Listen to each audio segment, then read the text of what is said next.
নমস্কার বন্ধুরা, আজ বুধবার, এখন বাজে সকাল 8টা। তো আমি বসিয়ে দিয়েছি সকালের রান্না, কারণ আজকে কিন্তু ছেলের স্কুল সকাল 10টা থেকে কিন্তু ছেলের স্কুলের খাতা দেখাবে। তো দেখো এখানে আমি পুঁইশাক করছি, আর পুঁইশাক করবো মাছের মাথা দিয়ে। তো মাছের মাথাটা আমি কড়াইতে ভেজে নিয়ে আমি দিয়ে দিলাম পুঁইশাক। বাজে 11:30। আমি তো বাড়িতে চলে এসেছি ছেলেকে নিয়ে খাতা দেখে। আর মেয়েও কিন্তু সকালে পড়তে গেছিলো, পড়ে এসে স্নান করে খাওয়া দাওয়া করেও কিন্তু রেডি হয়ে গেছে।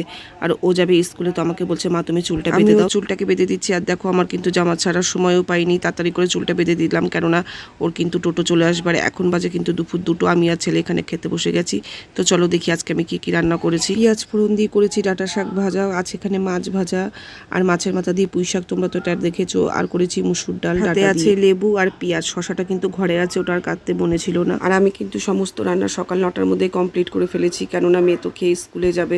আর এই গরমের মধ্যে কিন্তু আমার বেলার দিকে একদম রান্না করতে ভালো লাগে না, তাই আমি কিন্তু একদম সকাল সকালই সমস্ত রান্না কমপ্লিট করে ফেলি। আজকের ভিডিওটা একটুখানি ভালো লাগলে একটা লাইক করে দিও।